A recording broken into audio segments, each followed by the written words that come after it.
Good morning, students. How are you? Welcome to CTC online classes.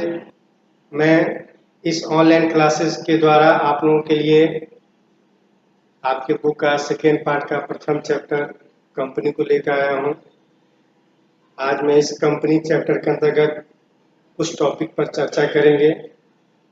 इसमें पहला topic है company क्या है, दूसरा टॉपिक रहेगा कंपनी की विशेषताएं, तीसरा टॉपिक कंपनी के प्रकार और चौथा कंपनी के प्रलेख। इन चार टॉपिकों पर आज हम क्लास के तहत आपको समझाएंगे। तो चलिए स्टार्ट करते हैं। कंपनी क्या है? कंपनी एक व्यावसायिक संगठन का वह स्वरूप होता है जिसका निर्माण कानून के द्वारा किया जाता है और अंत भी कानून के द्वारा ही किया जाता है।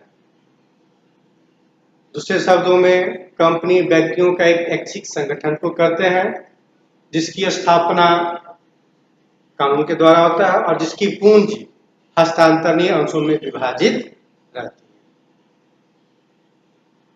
कंपनी को हम संयुक्त पूंजी वाली कंपनी के नाम से भी जानते हैं। कंपनी में चार प्रकार के व्यक्ति शामिल होते हैं। पहले व्यक्ति को प्रवर्तक कहा जाता है, प्रोमोटर्स। दूसरे को संचालक कहा जाता है, डायरेक्टर्स। तीसरे को अंशधारी कहा जाता है, शेयर होल्डर। और चौथे व्यक्ति को संपादक, लिक्विडेटर्स कहा जाता है। तो ये चार तरह के व्यक्ति से कंपनी चलती है। अब हम लोग आते हैं सेकेंड टॉपिक, कंपनी की विशेषता। तो कंपनी की कुछ प्रमुख विशेषताएं होती हैं। इसमें पहली विशेषता है कंपनी एक ऐच्छिक संगठन होता है, ऐच्छिक संस्था होती है। कंपनी का निर्माण इच्छा के ऊपर है।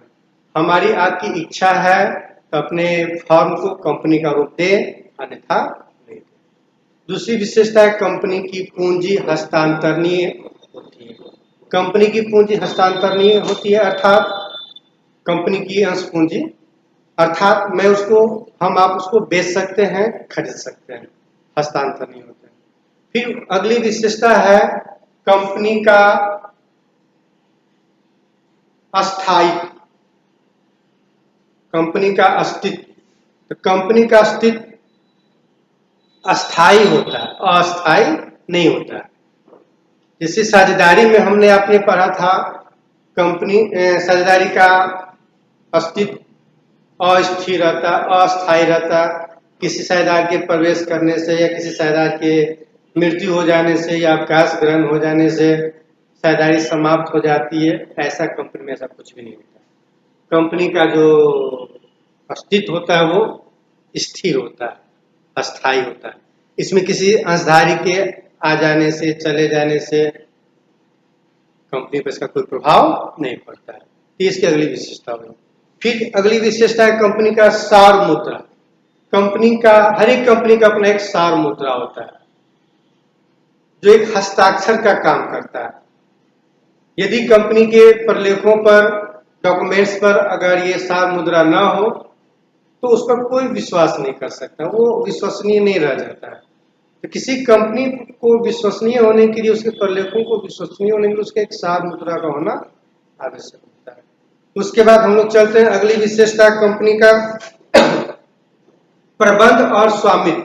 दोनों दो अलग अलग व्यक्ति होते हैं। कंपनी का जो स्वामित्व होते हैं, स्वामित्व मतलब स्वामी, वो अंशधारी होते हैं। और प्रबंधक जो होते हैं वो सदस्यों द्वारा चयनित निर्देशकों का एक समूह होता है जो कंपनी को संचालित करता है, चलाता है। ये कंपनी की विशेषताएं हुई। उसके बाद हम लोग चलते हैं कंपनी के प्रकार। तो कंपनी के प्रकार यूं तो बहुत सारे होते हैं, लेकिन मैं आज कंपनी के दो ही प्रकार की जानकारी दूंगा। एक निजी कंपनी, प्राइवेट कंपनी, और दूसरा सार्वजनिक कंपनी, पब्लिक कंपनी। निजी कंपनी वैसे कंपनी को कहा जाता है जो अपने अंशों को खरीदने के लिए जनता में आवेदन आमंत्रित नहीं करती। या जिनके अंश हस्तांतरणीय नहीं होते, या तथा जिनके सदस्यों की संख्या भी सीमित होती है, मैक्सिमम अधिक से अधिक 50 तक हो सकते हैं, और जिसकी प्रदत्त पूंजी भी अधिक से अधिक 1 लाख तक रहती है। ऐसे कंपनी को हम लोग निजी कंपनी के नाम से जानते हैं। निजी कंपनी के अंत में प्राइवेट लिमिटेड शब्द का लिखा होना आवश्यक होता है। जहां भी हम जिस कंपनी के नाम करते हैं प्राइवेट पीवीटी एलटीडी लिखे देखें तो समझिए वो निजी कंपनी। अब हम आते हैं सार्वजनिक कंपनी।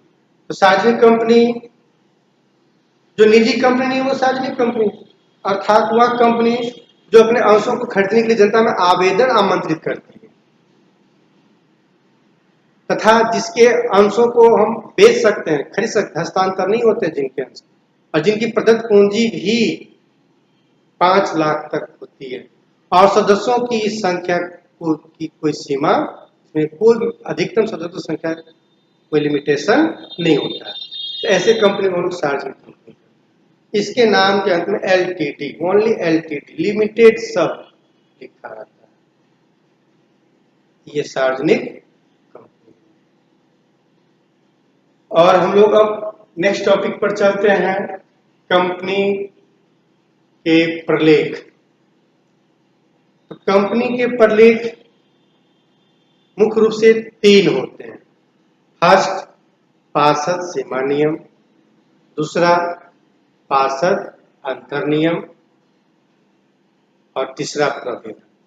पार्षद सीमा नियम कंपनी का वह आधारभूत प्रलेख होता है जिसमें कंपनी का कार्यक्षेत्र, अधिकार की सीमा, कंपनी का उद्देश्य, कंपनी का पूंजी, इन सारी बातों का उल्लेख किया गया रहता है। ये कंपनी का पार्षद सीमा नियम। पार्षद सीमा नियम प्रलेख को देख के, डॉक्यूमेंट को देख के हम कंपनी के बारे में जानकारी ले सकते हैं। कंपनी किस उद्देश्य पर, किस टारगेट से काम कर रही है, कंपनी में कुल कितनी पूंजी है, कंपनी का अधिकार क्या है, इन सभी बातों की जानकारी हमें कंपनी के पार्षद सीमा नियम डॉक्यूमेंट से मिल जाती है। दूसरा प्रलेख है कंपनी का पार्षद अंतर नियम। पार्षद अंतर नियम वह प्रलेख होता है जिसमें कंपनी के कार्यक्षेत्र, उद्देश्य को संचालित करने के लिए दिशा निर्देश, नियम, उपनियमों का उल्लेख किया है। कंपनी कैसे काम करेगी, कंपनी का क्या नियम होना चाहिए, कोड ऑफ कंडक्ट, इसको पार्षद अंतर नियम कहा जाता है।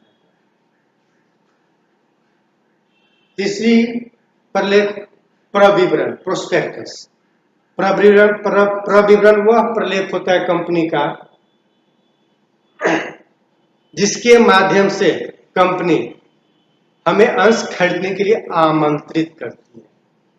उस प्रविवरण के माध्यम से हम कंपनी के अंश को खरीदने के लिए आवेदन आमंत्रित करते हैं।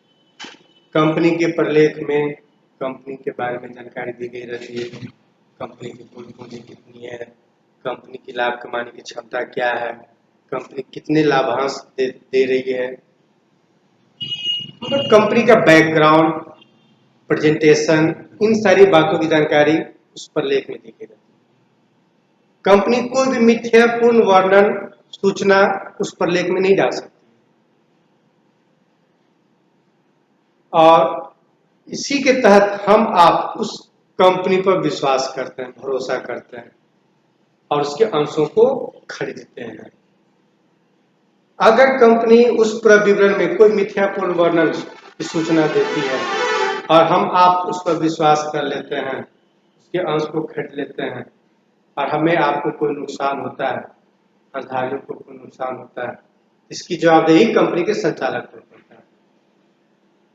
इसलिए कंपनी प्रविवरण में सही बातें, सही जानकारी देती है। तो ये कंपनी के प्रलेखों की जानकारी हुई। अब हम लोग चलते हैं, एक टॉपिक और बढ़ा देते हैं, कंपनी की अंश पूंजी। अंश तो हम लोग जानते ही हैं, कंपनी की पूंजी छोटे छोटे टुकड़ों में, हिस्सों में बटी रहती है, उसी को हम टुकड़े को, हिस्से को हम लोग अंश कहते हैं। और पूंजी, पूंजी वह संपत्ति होती है जिसके माध्यम से हम कारोबार चलाते हैं, चल अचल संपत्ति को खरीदते हैं।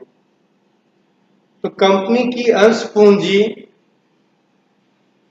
की जानकारी हम कई रूपों में, कई वर्गीकरण करके ले सकते हैं। पहला अंश पूंजी होते हैं कंपनी का अधिकृत पूंजी। अधिकृत पूंजी ऑथोराइज कैपिटल। ऑथोराइज कैपिटल, जिसको हम लोग रजिस्टर्ड कैपिटल के नाम से भी जानते हैं, वह पूंजी जिससे कंपनी का रजिस्ट्रेशन होता है, पंजीयन होता है, उसको अधिकृत पूंजी कहते हैं। सपोज मान के चलिए कंपनी का रजिस्ट्रेशन 40,000 पूंजी, प्रति पूंजी 100 रुपया से हुआ, तो कुल पूंजी कंपनी का हो गया 40 लाख। ये कंपनी की अधिकृत पूंजी हुआ 40 लाख। ये लिमिट है, इससे ज्यादा कंपनी की पूंजी अब नहीं हो सकती। इन्हीं पूंजी में से कंपनी थोड़े थोड़े पूंजी अधिकारियों से मांगती है, जिसकी जानकारी हम लोग आगे देंगे। दूसरा अंश पूंजी का प्रकार है निर्गमित पूंजी, इशूड कैपिटल। अधिकृत पूंजी का वह भाग जिसे कंपनी जनता में निर्गमित करती है, जनता के बीच रखती है खरीदने के लिए, उसको निर्गमित पूंजी, इशूड कैपिटल कहा जाता है। जैसे अधिकृत पूंजी तो टोटल 40,000 से बतलाए थे, एग्जाम्पल देते, 40 में से सपोज 10,000 शेयर कंपनी ने इशू किया जनता में खरीदने के लिए, तो 10,000 शेयर का 100 रुपए के हिसाब से 10 लाख निर्गमित पूंजी हुई। तीसरी प्रकार है सब्सक्राइब कैपिटल, अभिदत्त पूंजी। निर्गमित पूंजी का वह भाग जिसे कंपनी को जनता के द्वारा आवेदन प्राप्त होता है खरीदने के लिए, वो सब्सक्राइब कैपिटल कहलाता है। जैसे 8,000 शेयर को जनता ने आवेदन देके खरीदने का आवेदन दिया, तो 8,000 इंटू 100 8 लाख, तो 8 लाख अभिदत्त पूंजी हुआ कंपनी की, सब्सक्राइब कैपिटल। अब हम लोग नेक्स्ट चलते हैं कॉल्ड अप कैपिटल, याचित पूंजी। सब्सक्राइब कैपिटल का वह हिस्सा जो कंपनी याचना करती है, पब्लिक से मांगती है, भिन्न भिन्न किस्तों में। कंपनी अपनी पूंजी एक ही बार नहीं मांगती, कई किस्तों में मांगती, इसकी भी जानकारी हम लोग आगे देंगे। जैसे सपोज दैट आपने 8,000 का आवेदन दे रखा है कंपनी को, आपने 8,000 का अंश का खरीदा, तो 8,000 अंश का 100 रुपये के हिसाब से 8 लाख पूंजी हुआ कंपनी का। तो वो 8 लाख कंपनी आपसे मांगेगी, कॉल करेगी, वो कॉल्ड अप कैपिटल। हो सकता है कंपनी अभी 8 लाख ना मांगे, 8,000 अंश में पूरे के पूरे 100 रुपया ना मांगे, 90 रुपया ही मांगे, 80 रुपया ही मांगे। इसकी भी प्रैक्टिस हम लोग आगे कर लेंगे सवाल के माध्यम से। जितने मांगे वो कॉल्ड अप कैपिटल कहलाता है, मांगी गई पूंजी।